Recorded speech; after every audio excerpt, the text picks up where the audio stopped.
chaque semaine Margot. On évoquait l'extrait là où il parle de Barcola dans la conférence de presse. Il a surpris, il a même un peu choqué durant sa prise de parole en conférence de presse juste avant le match. Un ton quand même jugé globalement effectivement méprisant par Kylian Mbappé, par de nombreux supporters en tout cas, notamment sur un passage bien précis dans cette conférence de presse. C'est lorsqu'on lui a demandé à quoi il s'attendait pour son grand retour du côté du Parc des Princes. Moi, je suis arrivé à un stade de ma vie et de ma carrière où je constate plus. Je viens, je joue, j'essaye de faire de mon mieux, j'essaye d'aider l'équipe. Ce que pensent les gens, je pense que c'est le cadet de mes soucis. Nous, on essaye toujours de donner le meilleur d'entre nous, de toujours essayer de donner la meilleure version possible pour l'équipe de France, par respect et par admiration qu'on a pour ce maillot et ce logo. Après, vous savez, dans le foot, on ne peut pas contenter tout le monde. Voilà, il est loin, le Mbappé séducteur qui voulait mettre tous les interlocuteurs dans sa poche. Il a même dit que revenir au parc, ça lui faisait un peu ni chaud ni froid. C'est au mieux bizarre, non? Je pense qu'il a raté sa conférence de presse sur Barcola. Il vaut mieux rater la conférence de presse que le match, vous me direz. Le match, ouais. Bon, voilà, là, il a fait les deux. Donc, voilà. Il a un accro sur la patate, j'ai l'impression. Ouais. Ouais, j'ai l'impression qu'il a un accro sur la patate et qu'il s'exprime, donc il critique un petit peu, qu'on le critique, voilà. Mais ça fait partie du jeu. Il a été souvent adulé, parfois un petit peu trop.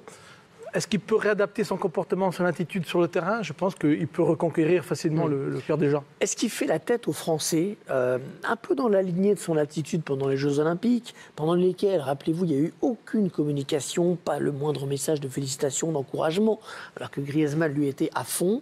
Est-ce qu'il lui arrive la même chose que peut-être Thierry Henry, rappelez-vous, qui, lorsqu'il était adulé en Angleterre, faisait un peu la tête au public français?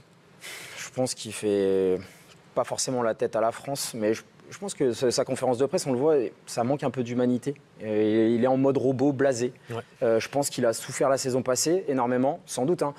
C'est facile de lui tirer dessus tout le temps, mais il faut vivre ce qu'il vit aussi. Des fois, il le cherche, et dans ce cas-là, c'est son problème, mais des fois, on ne cherche pas forcément ce qui nous arrive. Et il y a des bons côtés comme des mauvais à gérer. Et la saison passée, je pense qu'il a énormément souffert. Et là, aujourd'hui, peut-être que par ce genre de discours, je ne vais pas dire il se venge, mais il fait comprendre que sa vie, elle va très bien et que, en fait... Il n'a pas besoin de l'opinion publique française. Exactement. Alors qu'il a toujours cherché ça depuis le début de sa carrière et qu'il l'a gagné. C'était frais, c'était nouveau. Enfin, il n'a pas le droit de dire ça en tant que capitaine. Il véhicule des valeurs qui sont importantes. Ça, je suis absolument d'accord. Normalement, le capitaine est là pour représenter au mieux l'équipe et ça, c'est pas l'image la meilleure qu'on a vue de Kylian Mbappé. Et donc, forcément, ça représente pas très bien l'équipe de France. Mais quand est-ce qu'il a perdu un petit peu la côte? C'est tous ces transferts, je pars pas, Mbappé Real de Madrid, Mbappé reste à Paris. C'est là où il s'est perdu un petit peu et il s'est pas assez concentré sur le foot. Je crois qu'il a perdu un peu le fil. Ce qui est important, c'est le terrain. En tout cas, quand on sait la manière dont son entourage est attentif au moins de propos, contrôle chacune de ses actions, dire que l'avis du public qui s'en fiche, c'est de toute façon faux. Ça, c'est une évidence. Si ça l'avait intéressé, de toute façon, il n'aurait pas entendu beaucoup de choses positives après son match. Alors donc clairement, puisque c'était un match compliqué. Un joueur, il a tous les coups. Donc à part le jeu de tête et réception de centre où il a des manques, il sait tout faire. Je trouve qu'aujourd'hui, il fait que 10-15% de ce qu'il sait faire. C'est défendre. Non, il ne sait pas défendre, mais je parle de l'animation offensive, parce que c'est là où on l'attend. Il ne veut pas défendre, il ne veut pas se faire mal, mais il peut le faire s'il veut. Il décroche beaucoup côté gauche pour se retrouver dans des situations où on le voit frapper. Il n'a fait que ça pendant le match.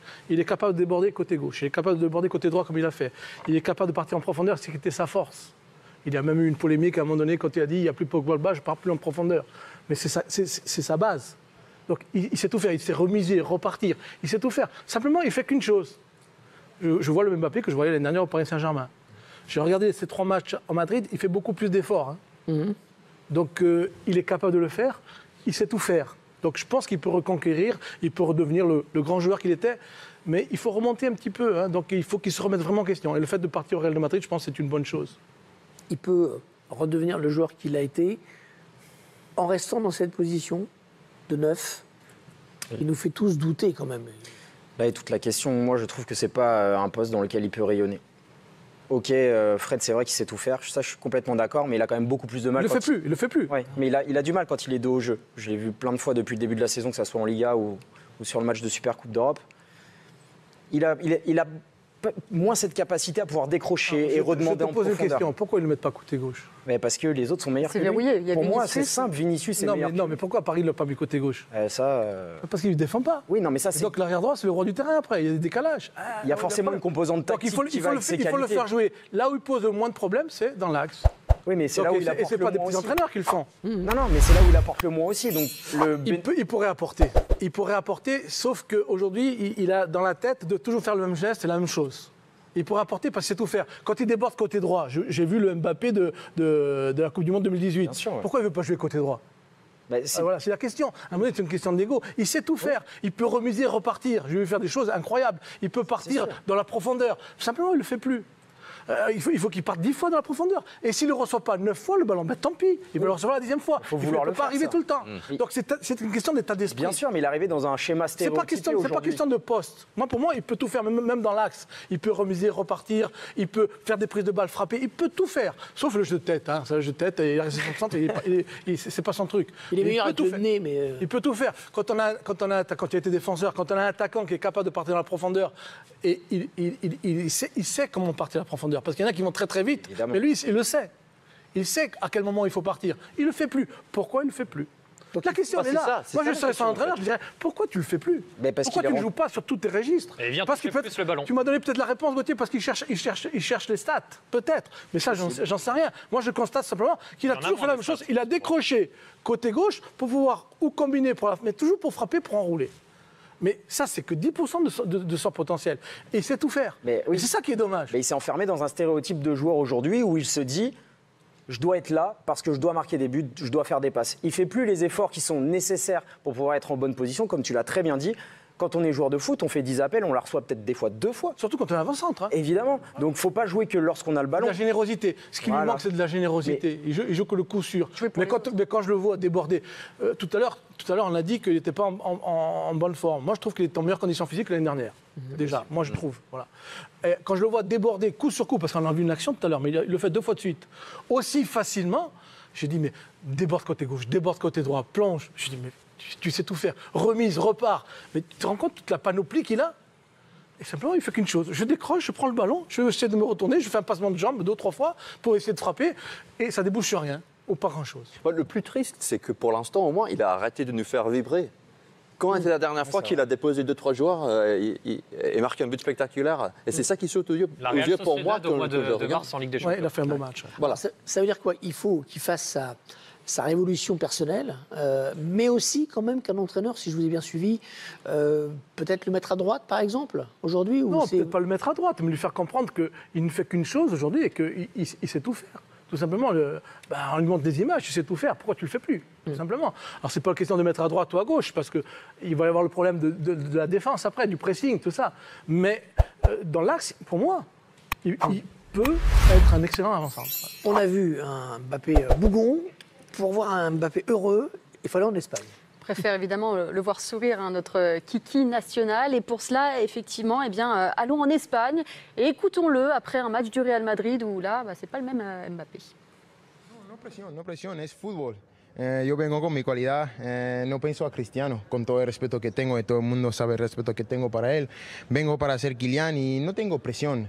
Como he dicho, la única presión que tengo es adaptarme bien al equipo, porque yo sé la importancia de eso. Las otras cosas van a pasar bien. Soy feliz, quiero trabajar, vengo con buena intención y son buenos jugadores, so va a pasar muy bien. Bon, il parle super bien, ça, confirmation. Mais on voit, c'est un autre personnage. Là, le fait d'aller au Real de Madrid, peut-être, ça va le faire changer. Je pense qu'à Paris, les 3 dernières années, au niveau de son comportement, de son attitude, n'était pas terrible. Mais là, on a vraiment 2 personnages en l'espace de même pas une semaine. Et il est entre celui qui a parlé avec l'équipe de France et celui-ci. Oui, il est en opération séduction. Il vient d'arriver dans le club. C'est l'immense star. Il a été accueilli comme une rockstar d'ailleurs par le Real Madrid. Des débuts un peu compliqués. Et c'est normal, il est dans l'adaptation, il dit je sais, je vais essayer de m'adapter à l'équipe, j'ai des bons joueurs autour de moi, tout va bien se passer, il a le sourire, il est heureux. Évidemment, il vient d'arriver dans le plus grand club du monde, j'espère qu'il est heureux. Mais c'est vrai qu'il y a un fossé entre les deux et clairement la fraîcheur mentale lui fera du bien aussi, je pense, s'il arrive à vraiment s'épanouir dans ce club du Real. et trouver sa place, tout simplement. Il vient de poster une photo sur son compte Instagram et un petit message, et surtout la légende qui nous fait sourire. J'ai faim de plus, 2 salles, 2 ambiances donc pour le moment avec Kylian Mbappé, qui n'est pas tout à fait le même en France et en Espagne. Ouais, on a vu qu'il y avait eu un débat dimanche dernier sur les pénaltys, qui doit prendre les pénaltys. Quelques heures plus tard, il prenait le pénalty que lui a laissé Vinicius. En neuf, il peut marquer, on l'a vu, il y a eu le geste magnifique de Valverde, l'appel qu'il a senti tout de suite. C'est un excellent joueur, donc à partir de là, je dis tout à l'heure, il sait tout faire. Il vient de le montrer par les images.